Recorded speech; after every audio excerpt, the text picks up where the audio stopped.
On behalf of the museum's Leonardo da Vinci Society, please join me in giving a warm welcome to the amazing Peyton Robertson. Thanks so much to the museum for having me here tonight, and thank you all for coming. In the next few minutes, I have the honor of sharing some of my favorite science experiments. All of these relate to the summer coming up and relate to the movie shown later tonight, Journey to the South Pacific. So, summer in South Florida often involves being in the water. And Journey to the South Pacific is set in West Papua, a beautiful Indonesian island surrounded by water. So it seems only appropriate to start with a water-based experiment. So here we have a tub of water, and I'll hold up each of these soda cans, and I'll have you guys take a guess whether you think you're going to sink or float, okay? So here we have a Coke. What do we think? All right, sink. That one sinks. All right, good guess. How about a Diet Coke? What do we think? All right, see. Floats, yeah, good job. How about a Diet Mountain Dew?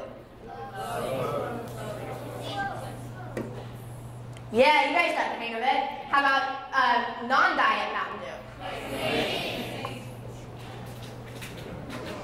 Yeah, you guys got it. Yeah,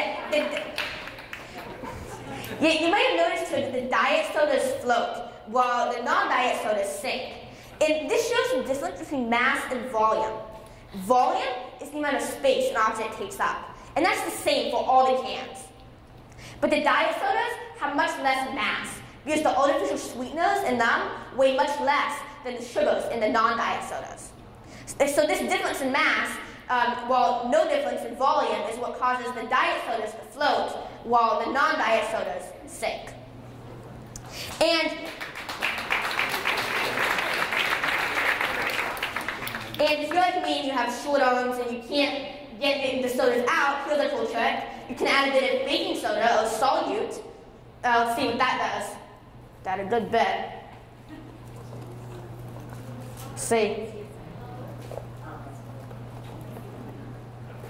Oh yeah, now a Mountain Dew is coming up. Yeah, this is changing the overall density of the water. And since Coke is a little bit denser, you would have to add a little more baking soda to get that one up. But, yeah.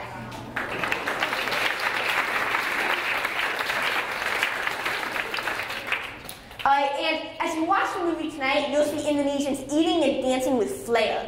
And this summer, if you want to clean off the table at a summer lunch with some flair, here's a cool trick.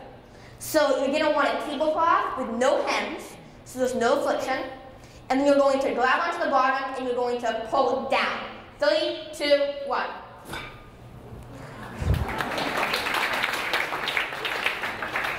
Yeah, and this experiment shows Newton's first law of motion, or the law of inertia. And this law says that an object at rest will stay at rest, unless the state is overcome by an outside force.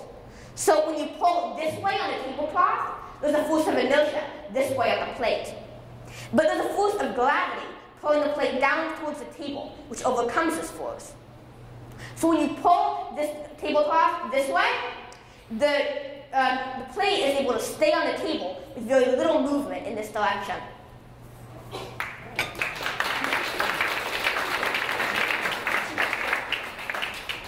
And many Indonesian meals are cooked over an open flame, much like a campfire.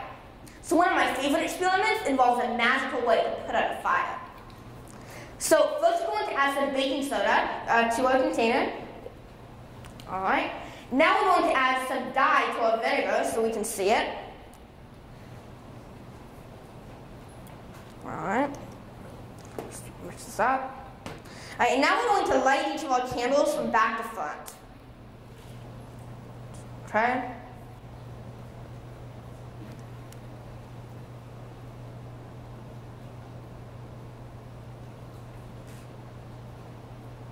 All right. And now we're going to add in our vinegar. This is an acid-base reaction.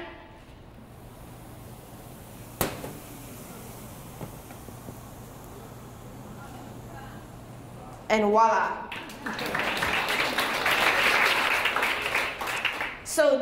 it's just got the CO2 treatment. When you put the baking soda in the vinegar, this reaction produces carbon dioxide. And this is a heavy gas, so it sits in the bottom of the container.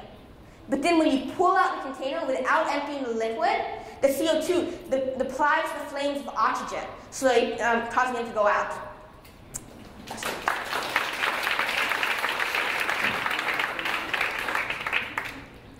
And the movie that you'll see tonight involved a lot of filming underwater. And to account for the extra refraction of light that occurs underwater, these cameras had to have special extra housing. So here's a cool experiment to explain refraction. So first we're going to add some water to our container. You might notice the light is actually refracting in this container right now. Okay, now a little more.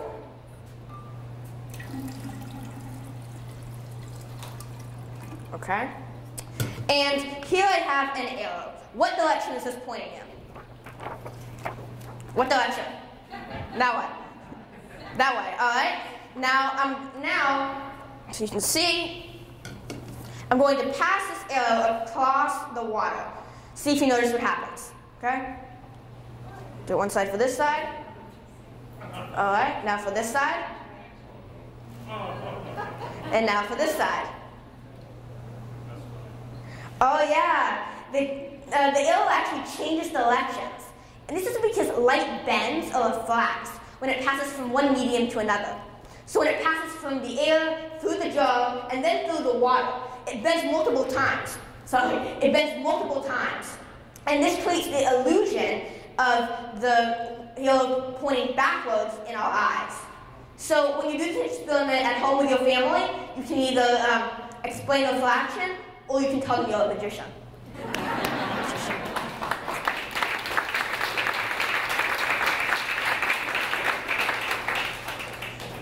And volcanic eruptions, like those around West Papua, produce lava. So here we're going to simulate underwater lava. So we're going to add some vegetable oil to our container. We all know that oil and water don't mix.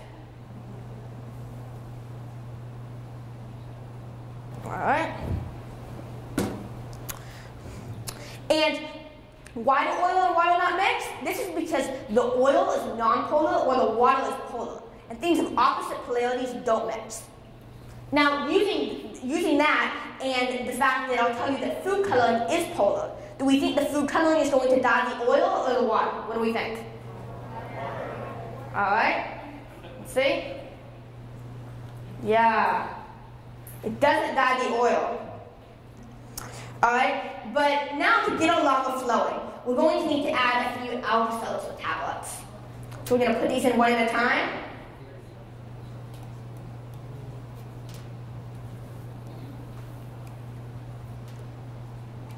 Wait a minute.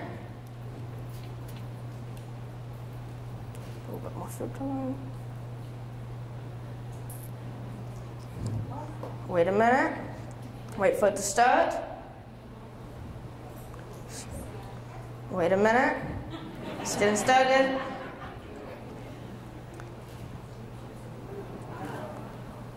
And voila, underwater lava.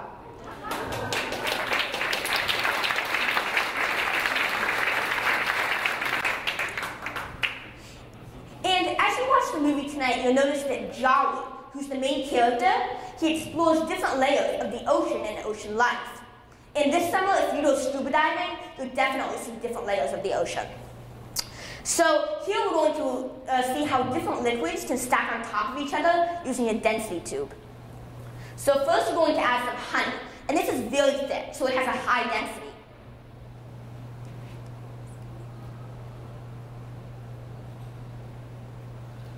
All right. Now, how about for some dyed corn syrup? All right, let's try this.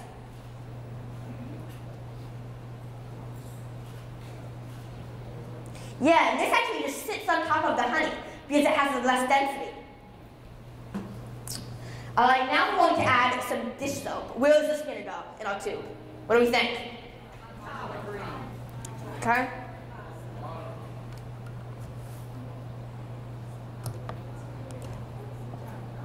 Oh yeah, it's on top. because this has less density than the corn syrup. All right, now for some dyed isopropyl alcohol, 91%. Let's try this.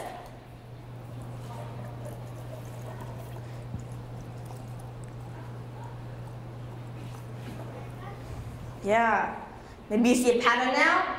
Now let's try some baby oil. What do we think for this one?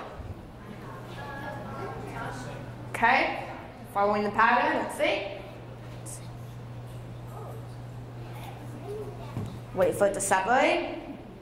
Wait a minute. Wait a minute. Yeah, on top. However, even if you put these liquids in different orders, they will still stack in the same order because the densities will change. Density is comparison between an object's mass and its volume. It's the mass divided by the volume. So if an object has a high mass but a low volume, it has a high density. And liquids of higher densities, like honey, stack below the liquids of lower densities. So from this tube, what liquid has the lowest density? No, it's the baby oil. Yeah, because that's on top. Yeah.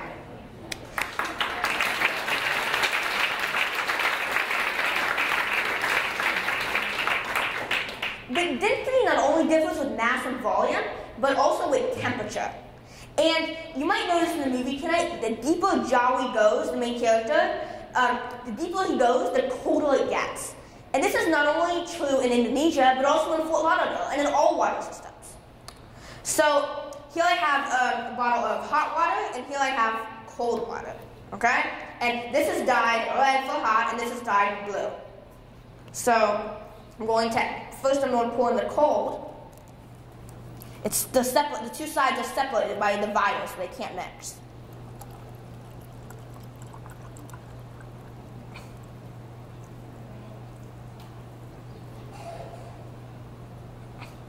Okay, now for some hot water. A little bit seeping through, it looks like. See?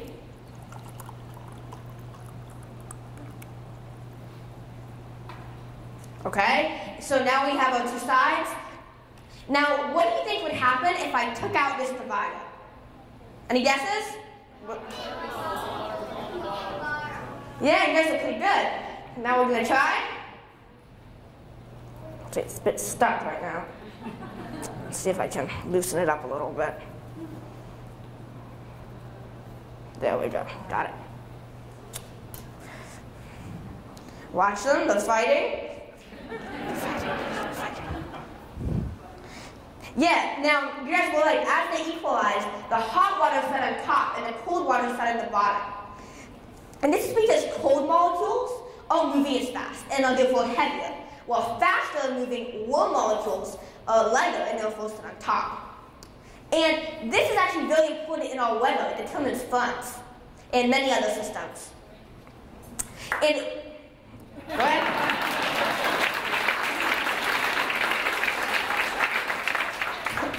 And talking about weather, Indonesia is an isthmus between two continents. It connects Asia and Australia, so it has circling wind patterns.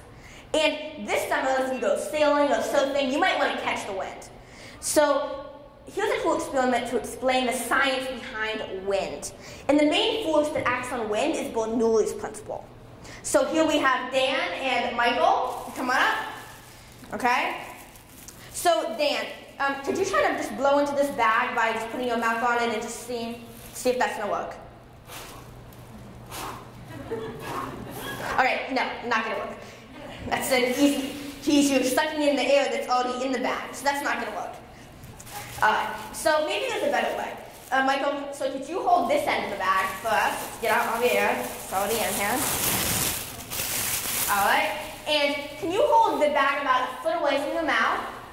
Okay, you're going to take a deep, sharp breath into the bag, and then you're going to twist it shut. Okay? So, 3, 2, 1. Yeah. So how did that one fill up the bag so much more easily than all the short bursts were? Well, this is because of Bernoulli's principle. And So when you blow into the bag, you create faster flowing air within the bag. And faster flowing air has lower pressure. And things are attracted to lower pressure. So when you blow into the bag, all the air around you flows into the bag and blowing it up. So it's not your own breath that inflates it. You are pushing the air around you into that bag.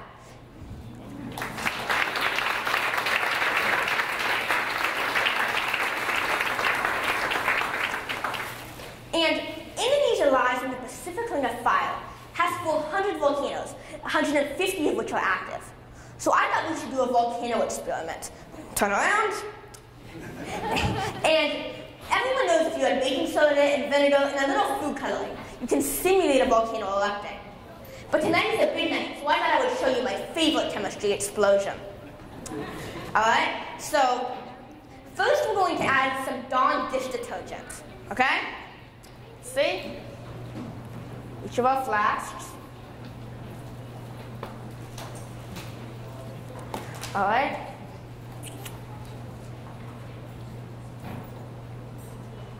Now I'm not going to tell you the measurements because you should not try this at home. And so now I'm going to add some food coloring to each. This will determine the color of the explosion. You need to add like the whole bottle, I found.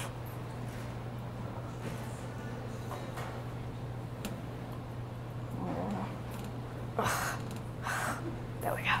All right, and for our other one,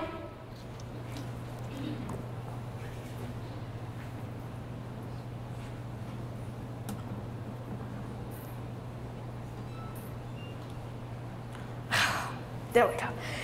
And finally, some concentrated hydrogen peroxide. Note that I'm not telling you the concentration either.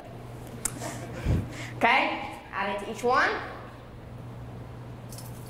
Now, because this can burn your skin, so be careful with this. I'm not joking.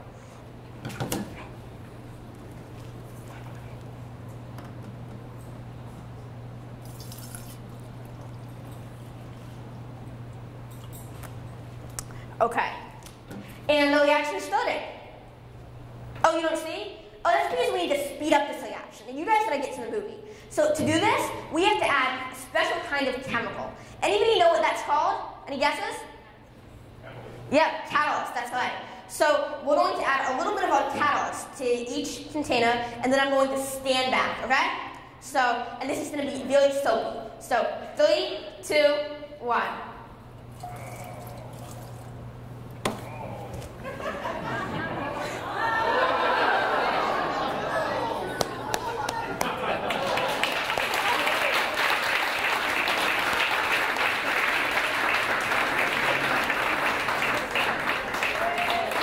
And as she correctly pointed out, this is elephant toothpaste. Yeah. Didn't even need this. Oh, yeah, we did. To be honest, I probably should have put some safety goggles on. Didn't forget that. Yeah, so I wanted to end these experiments with a soapy and with a non-soapy and explosive finale. So direct your attention back to the front. Put on my safety goggles.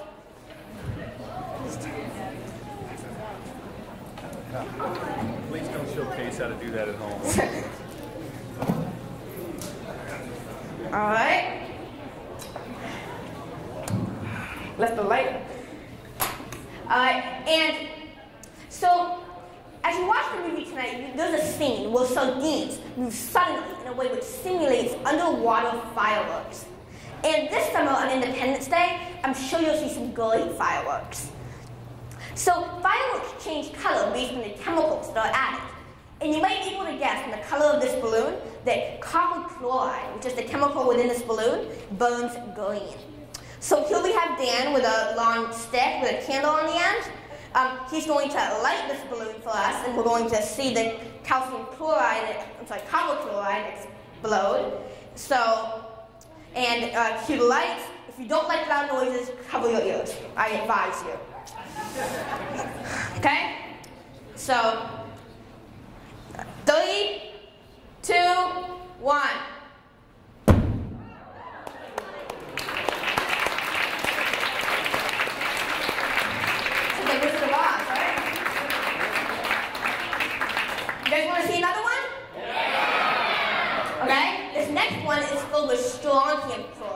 You may be able to guess what kind of strontium burns.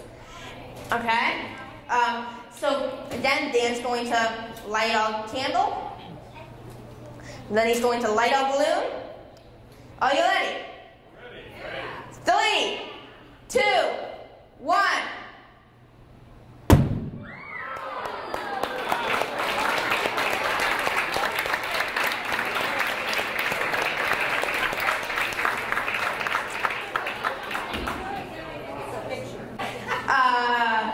Just so you know, that flash flood was real safety goggles. And so those are some of my favorite summer science experiments. But in addition to science experiments, the museum asked me to present some exciting new technologies that are being worked on now. Some of these will work out, others won't. But here's my list of emerging technologies that could be the next big thing. Just lights. Driverless cars. Sebastian Thorne lost his best friend Hill to a car accident when he was 18. He decided to dedicate his life to saving the over 1 million people per year that die across the planet from car crashes. Most car crashes are due to driver error. He created his first self-driving car while director of the Stanford Artificial Intelligence Laboratory, and he now leads the Google driverless car team. These cars have sensors, lasers, and radar, and create a dynamic 360-degree map of their environment and make decisions about it. They have no blind spots and don't text and drive. And they've now driven 300,000 miles without an accident. Here's a legally blind man testing it. Exoskeletons. Movies such as Iron Man and Pacific Rim have popularized exoskeletons. But few people know just how prevalent they are today. Here's EXO demonstrating their exoskeleton at the 2012 WILD conference. One application for exoskeletons is to allow people with lower limb disability to walk upright. Another application is to allow first responders and soldiers to be capable of lifting heavier loads and enhancing human strength. Here's Hulk, a prototype developed by a company called Raytheon.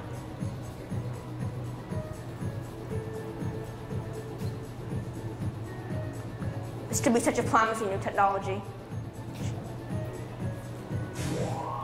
Oculus Rift. Oculus Rift is an upcoming virtual reality headset. Facebook just bought it in March. The breakthrough here is that it allows each eye to see a different image, so the 3D is much more natural than the stereoscopic 3D you see in most movie theaters.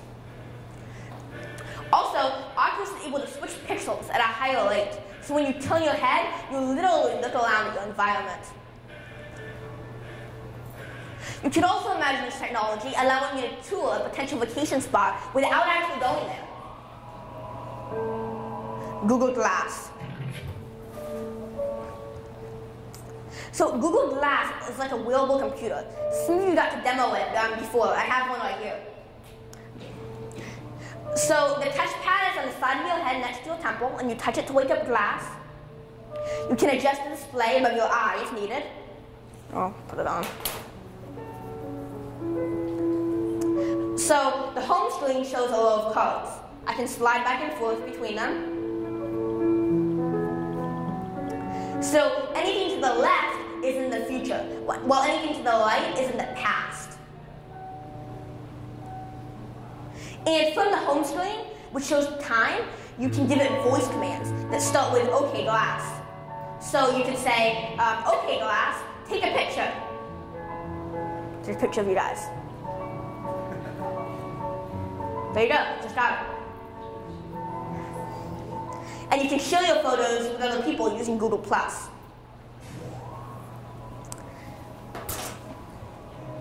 DARPA is currently testing prosthetics that can be controlled by one's mind via an implanted chip.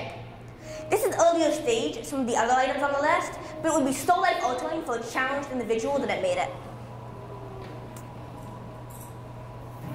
LED monitors can now be flexible and paper-thin.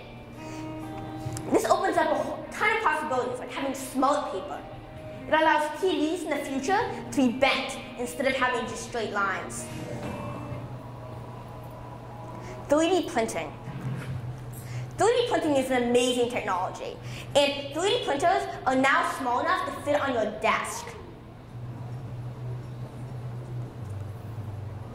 See what it's printing here? So you start by sending the printer a digital design drawing, such as a CAD drawing, and then the 3D printer prints it in 3 dimensions. So most 3D printers today use plastic of various colors. More sophisticated ones can use other materials.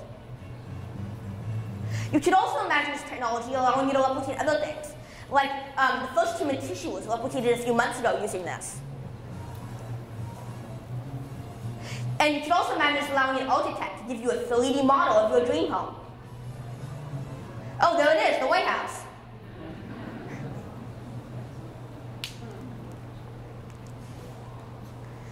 Breakthrough rockets.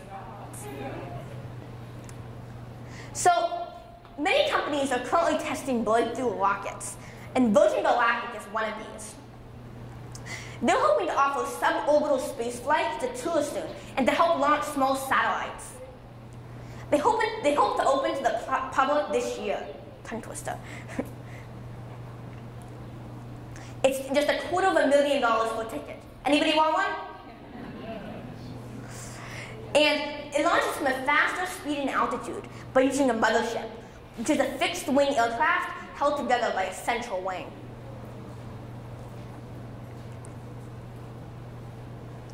And another company attacking the space is SpaceX. And they're hoping to create reusable rockets, because 99% of the cost of a rocket is the rocket itself, where only 1% is the propellant. So designing a reusable rocket could really cut down on the cost. You know, SpaceX, one of SpaceX ships, the Dragon, docked at the International Space Station to deliver supplies just a few weeks ago.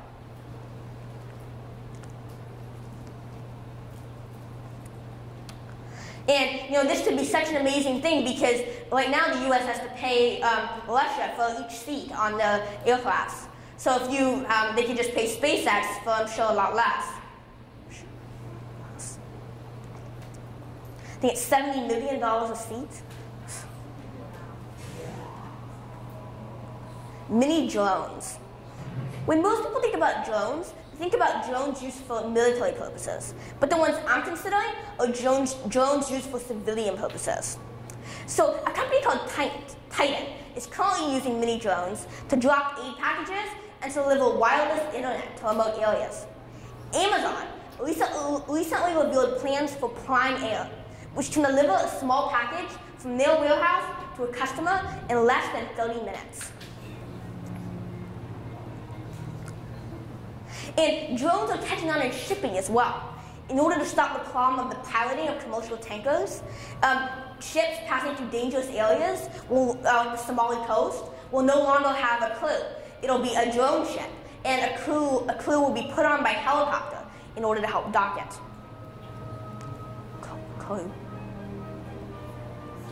So for those of us who procrastinate, imagine having your last-minute Mother's Day package delivered by drone.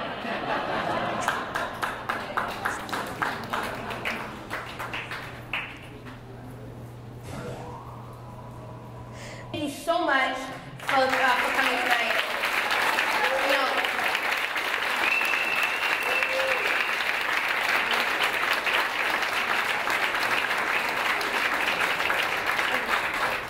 Experiments were interesting for you, and that the list of emerging technologies will excite you about what's coming and maybe spur an idea or two. So I really enjoyed being with you tonight. So thank you so much, and I'll be happy to answer any questions that you have. Thank you so much.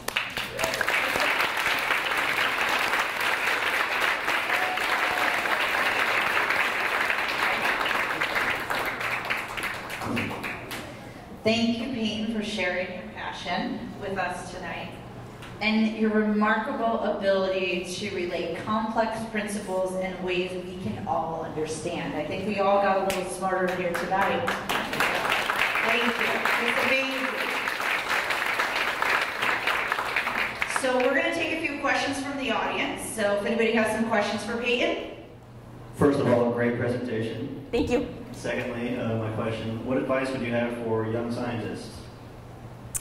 Yeah, I would just tell young scientists to invent from their life experiences and find the science in their life. You can find science in everything. If you're interested in cooking, think about light waves in a microwave. If you're interested in baseball, think about wide curveball colors. You know, if everybody has a unique life path, so if you think about the innovations in science that can come out of that, those will be the most unique and anomalistic and will ultimately have a broad global impact. You know, today we live in a day where there's so many advantages for young inventors, like Google is an accessible research tool to everybody. Apps are becoming easier than ever to develop, with the programming language required for them becoming less and less complex.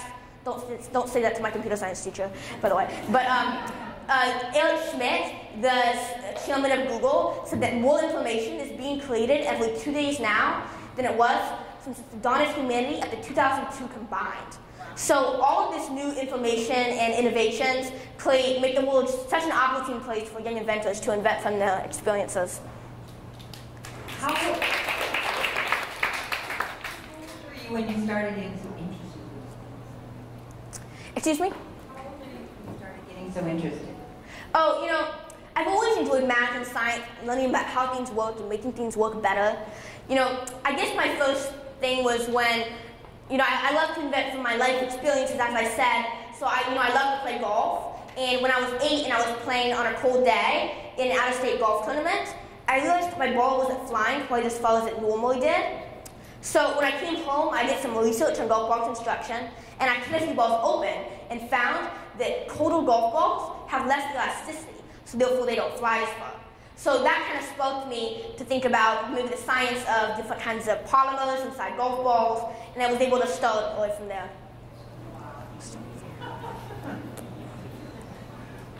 So a quick statement, for those of you who are here and don't know, or didn't know before tonight, Peyton is an amazing golfer. We played a lot of junior golf with him. So if you think he's a great scientist, you should see him out on the golf course.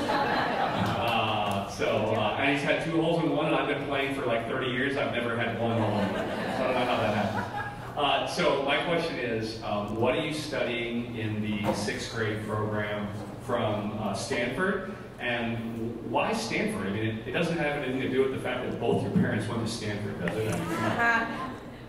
Okay, I'll answer your first question. Right now, currently, I'm taking a pre-calculus course. I'm taking a computer science course. I'm taking a multi-faceted science course, physics, chemistry, and biology.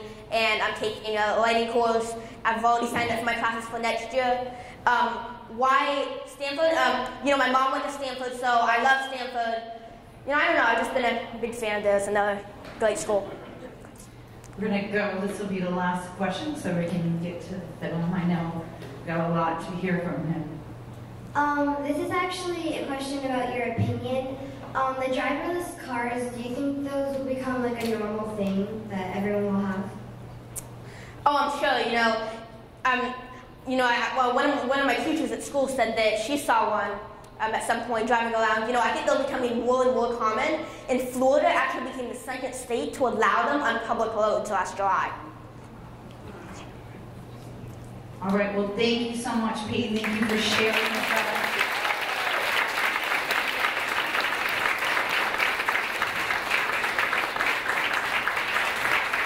So now you get to enjoy yourself as well tonight, because we're all going to head back around. Don't go down the escalators, but around them to the IMAX Theater to see The Journey to the South Pacific, which is what inspired all of his inspirations tonight, or his experiments tonight. Thank you for coming. I want to tell you a little bit about Peyton Robertson. He's our esteemed presenter this evening. He's the 2013 Discovery Education 3M Young Scientist Challenge champion. He's going to perform some great experiments inspired by the IMAX 3D film Journey to the South Pacific, which you will all see later immediately following us. We'll all go into the IMAX immediately after. It's an amazing film narrated by Academy Award winner Cate Blanchett. He's also going to present What Next? 10 promising future technologies that could impact our lives. Peyton Robertson's innovations have been featured on ABC World News, The Ellen DeGeneres Show, The Huffington Post, and TED. Peyton was born in Fort Lauderdale, attended Pinecrest School. I know Pinecrest in the house, there's a lot of you here today. Until the 5th grade, and he's currently a 6th grade student at Stanford University's prestigious middle school program. At 8 years old, he was a grand prize winner in the National Science Foundation's Kids Science Challenge for his development of a golf ball temperature preserver, which is designed to maintain the ball's temperature and improve performance on colder days. At 10, Peyton invented retractable training wheels, allowing a beginning rider to use handlebar controls to retract and release training wheels while riding. We gave a tour to Shannon and his sisters, Hadley and Delaney, a couple of weeks ago. And Shannon remarked how Peyton is unaffected by the media attention and awards. Today, at the age of 12, Peyton already has 3 pending patents. His 2013 America's Top Young Scientist honor was awarded for his redesigned sandbag, which aims to better protect flood zones against saltwater flooding. He is the youngest winner in the contest history. But it goes beyond the science for Peyton. This impressive young man also has 2 hole-in-ones in golf. And he became the 2nd child in the last 25 years to win the Broward County Spelling Bee 2 straight years in a row.